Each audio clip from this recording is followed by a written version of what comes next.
you know John, but I will formally say he's John Wood, and he's here to talk about Jesus Christ, the life of the mind and professional formation. Thank you. Thank you. Thank you, Randy. Thank you kindly. You know, I'm a retired professor. I call myself an extinguished professor. And we profs, we end up speaking in 50-minute blocks, so 20 minutes is going to be a trial. Well, this is both a professional and a personal talk, and I'll begin with a little overview and personal discussion about the life of the mind, and see if we can unpack this title, which actually comes, borrowed this from, with slight modification, from a book by Dr. Mark Noll. And that book was written in 2011 when Mark Noll, some of you know, historian who was at Wheaton College for many of his years, and then he moved and finished his career at Notre Dame University. And I found this a challenging and impressive book. And I have two thought questions up there for you just to start with. Think about your own career, your own professional engagement. How did the trajectory of your career begin? How did you get to where you are today, if you're early career, mid-career, or, like me, you've graduated into retirement? And secondly, how does your faith impact your work as you think about that? Growing the Christian mind is an interesting challenge, and I first ran into this in 1962. I was a sophomore, and just entering high school, and we had a series of seminars, speakers that would come monthly through. And remember, this is 1962, so a title of a well-rounded square had some significance and meaning to young people.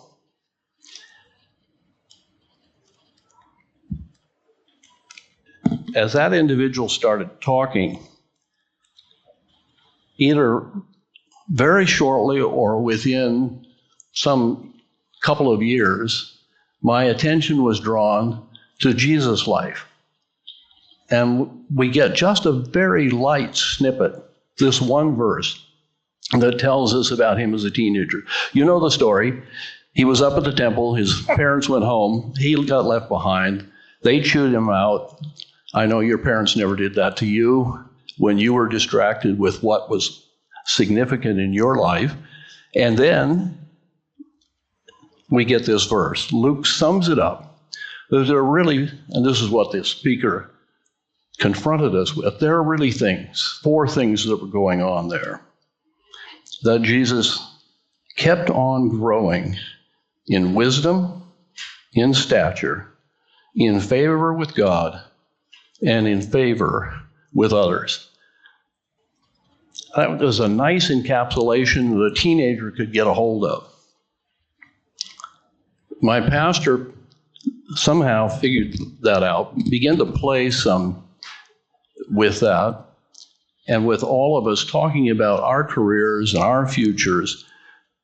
And suddenly we found ourselves in conversation one day, and he said to me, "John, we need men like you in the ministry.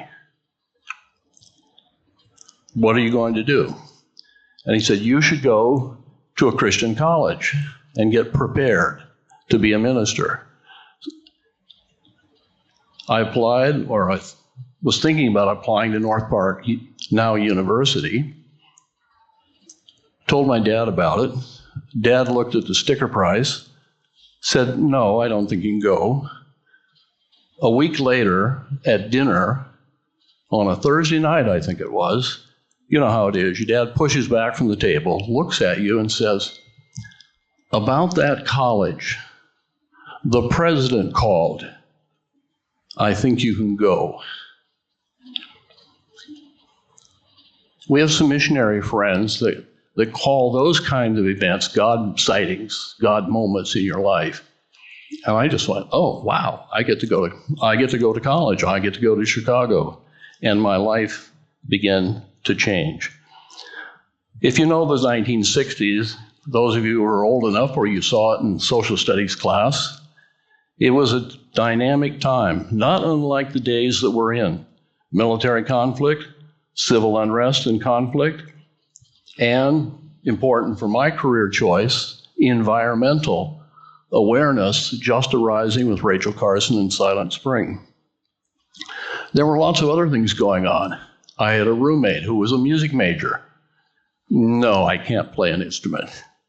I also was in athletics of various kinds.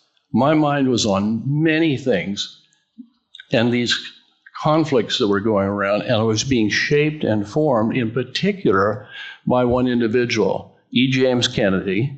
He was the department chair, and he was also one of the co-leaders of the ASA meeting in summer of 1966 at North Park. And so, without knowing it, in my classes, I was being infused with the ethos of the ASA. And at the end of that, at my graduation, I actually took some time off, came back and graduated in 1974, and I was given a student membership. And now, this year, I get the white ribbon for 50 years of membership in the ASA. This organization has been pivotal in helping me think through what the Christian mind might look like. A couple of other things that showed up quickly, and this is a little time sequence. In 1968, I needed a job. I did not have a summer work. I'd been on the mission field, didn't have it, needed it, discovered something, an article by John Bowles and John Crystal, or Richard Bowles, pardon me, and John Crystal, on informational interviewing. And I actually sort of said, oh, I can do that. And I went in and started talking to different companies about water. And who does your water testing? And before long, I had a summer job testing water on a reservoir. And it was a study that eventually resulted in a $150,000 installation. That's pretty remarkable as an undergraduate to be able to have that kind of chance to do research. A little later in my career, I looked in a crisis moment, where am I going to go with this PhD study that I'm in that is extremely difficult? Well, I think I might go, and I looked back using this methodology on finding your mission in life, look back to figure out, what am I going to do? What have I always done? Well, it turns out that I've always helped in labs, in my undergraduate work, in every place that I was teaching. And I realized I actually need to get the PhD and begin in order to get into this career that I think God is calling and gifting me for. Fast forward to the ASA. A few years ago, we were at a point where we had to think through our mission.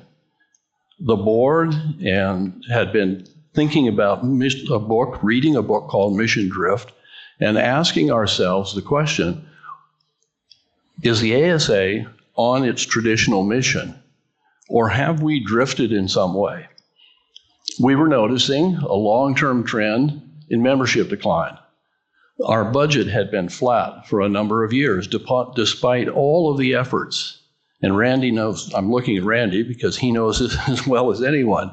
Our annual fund giving was not going up at a pace that we actually needed. There are a number of things we started asking, and we realized, oh, wait a minute, what are we actually doing? How are we talking about ourselves? One of the things that we discovered was we were talking about scholarship.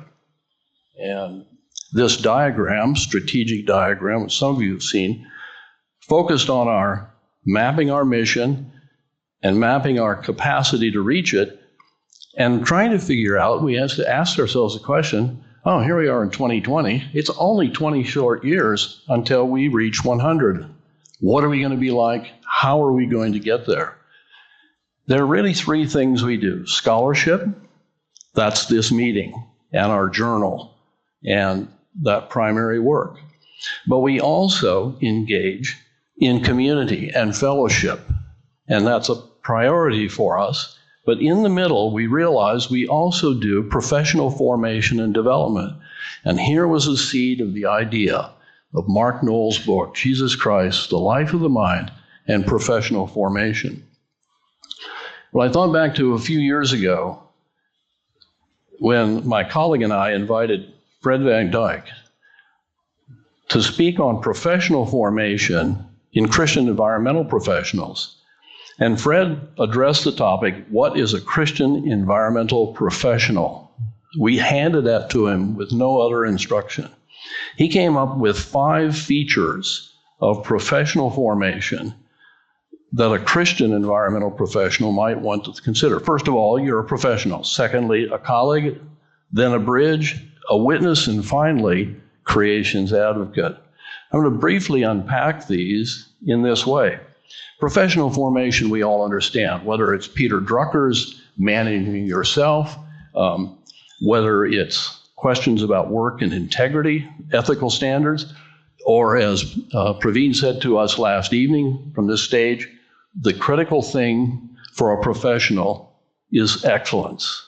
Your performance is what you're going to be judged upon first. But you're also judged on some other things that you do, your interactions with your colleagues. And to help here was a book that some of you have seen, Being a Christian Science, but a couple of individuals. One of them's with us here today. Bill Jordan's going to raise his hand, and there's the older version of the younger version on screen. Bill Jordan was formed and mentored by Walt Hearn, our weary old editor. Woe is me, he called himself. But at the same time, Bill and I didn't know this, Walt was also mentoring me in grad school at Berkeley. He had me setting up local chapter meetings. I'm trying to do a PhD, but he did all the background work, found the speakers, found the venue, and the rest, and said, John, just call people. Remember, this is 1979, 1980. Just call people. He gave me the list. That's like T-ball. And he got me working on local chapter engagement. Well, you learn skills in how to engage people and your colleagues.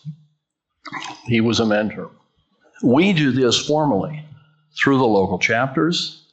We do it through the prayer committee and praying for people. You're a professional, but you're also a colleague. You learn to support one another in more than just personal and devotional ways, but you learn to support people with a set of skills. So, as you're a professional, you're a colleague. Oh, and I shouldn't forget, sorry, on this screen, networking and building partnerships. And Vicki and Janelle are the entire team are busy going around the country. And many of you received visits, and that is being a colleague to one another. But now, before we go on to the third feature, let's pause for a moment and consider what's happening in Christian scholarship and the development of the Christian mind. There's a long history here that's gone on from George Marsden's book back in the 1990s called The Outrageous Idea of Christian Scholarship. You heard from this stage that is still the case in the academy. There are pockets and places in which if you identify yourself as a believer, and particularly if you say you happen to be an evangelical believer today, it is so highly fraught and difficult. That's not true of every piece of the academy or at every department or discipline, but it is there, and a general perception. So how do you develop a scholarship? What image comes to mind when you think of the idea of Christian scholarship, what words would you use to describe your Christian mind?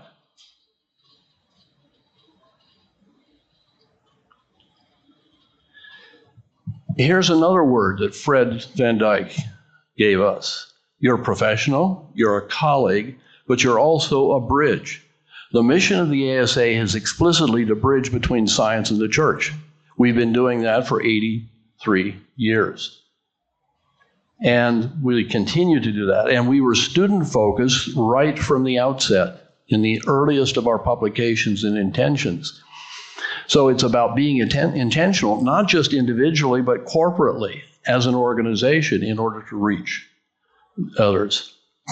Recently, some publications have come out on the Christian mind and thinking about us now not so much as individual thinkers and scholars, but as public intellectuals, with a definition of a public intellectual as one who is engaged with communicating their disciplinary knowledge in their communities of one type or another. In addition, George Marsden has issued this long history of the soul of the American university. It's a very interesting read on the academy and its formation. And I would say to you, if you have colleagues in the secular academy, they likely don't know what's going on there. Besides being a bridge and knowing how to bridge from your work to another, we are called to be a witness. And that includes the kinds of things that we do in our affiliation groups, in our partnerships, in all of that extended way. We create and develop the Christian mind and express it in our communities. And finally, we are creation's advocate.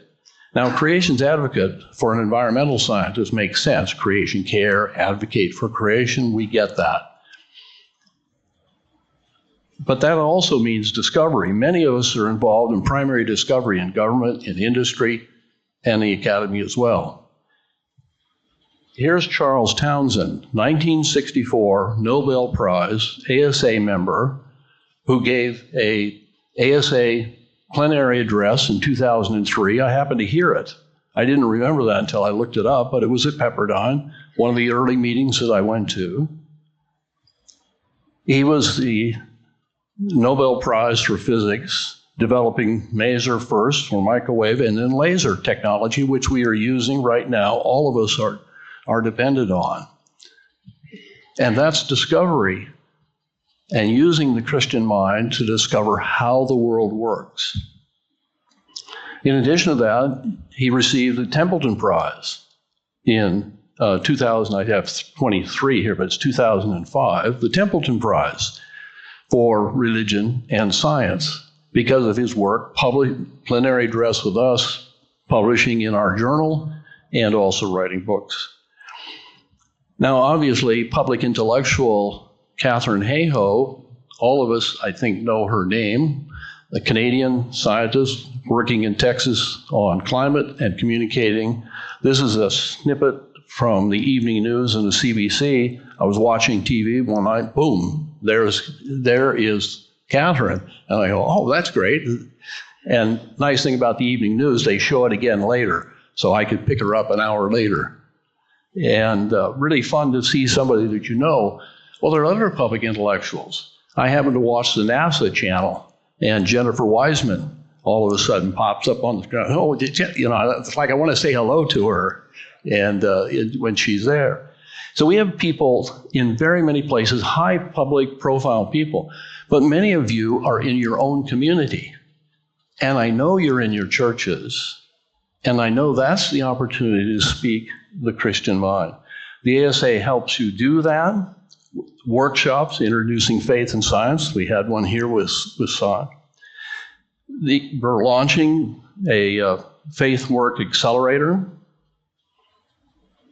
There are helping to mentor people moving toward careers. And there's the ASA Career Center. So we were very intentional in trying to help develop on the career and vocational side. And then finally, I'd mention a thought question for you to leave you with. What career profession offers the greatest impact? And how will your work change the world? As one of my colleagues said, work is the expression of love of your neighbor. And we need to do that out of the mind of Christ. Let this mind be in you. Let this mind be in you. And let us all help one another develop intentionally the Christian mind. Thank you.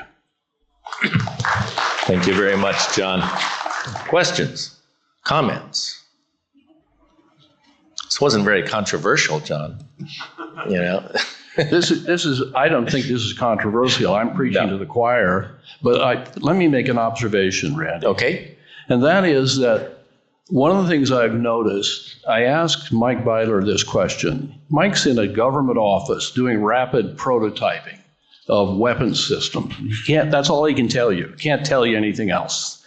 And I said, Mike, in your contract with the government, it does say in there somewhere, doesn't it, that you need to integrate and bring your faith perspective to bear on these integration? Why are you laughing, Randy? Well, you know, those of us who are in Christian colleges and universities, guess what? That's contractual. If I don't do it, my dean, well, that's me, my dean will come after me. And so we have a literature, we have conferences, seminars, we encourage one another, we're like iron sharpening iron. And the ASA can be that across all the professions, all the disciplines for us. And so I think as we think about our scholarship, that's one, and that's vital, but we also need to think about professional formation. Thank you. Steve, go for it. Great job, John. Thank you. And anybody young that's listening, listen to John. Great wisdom. You better hold it down. So here's the question, and I'm going to call it maintenance. So that second to last slide said, how can I make the most impact? Not a wrong question, but you did speak about balance, and I actually think there is a balance between sort of cutting edge and taking care of. What is that balance? And I'll let you say whatever you want to say about balance, but oftentimes there's balance in these things. Thanks, Steve. Good question. My hearing is really bad. If I got it right, it's about family and that involvement. You and I have talked about that, and I'm looking across the audience and I see others where we've talked about that balance. I went through a PhD program. I came out with a wife and a church. I had colleagues who came out with a PhD and no spouse. A PhD program, as we all know, have been through them, is a demanding mistress. I've also talked with young people who have come out of PhD programs. We've interviewed them for jobs in a Christian setting. And we say, well, you know, how did you integrate your faith in your discipline? And they go, well, you know, I was so busy with my PhD that I didn't have time. And that has come up in a number of forums here. Can we park our faith for 4 years or 6 years? Can we do the postdoc and the end of that, and then we show up at the church door and say, I'm ready to serve the Lord? And these are not easy. And so all the way through that, I had pastors, I had leaders in my church who were my mentors. And then I also had a major professor and also fellow graduate students giving me the elbow. You know, John, we're going to meet on Thursday night. Oh, it's my major professor says, we'll meet on Thursday night. That is if John can get away from his other job. I had never said anything about the fact that I was chairman of the Christian Ed Committee of my church. You know, on the rest of the family part of it, I think you should ask Kathy, because she was on the receiving end. But we faced some challenges, and I learned that I had to care and love for my wife, not just my scholarship. Thank you very much, John. Okay, let's thank John once more. And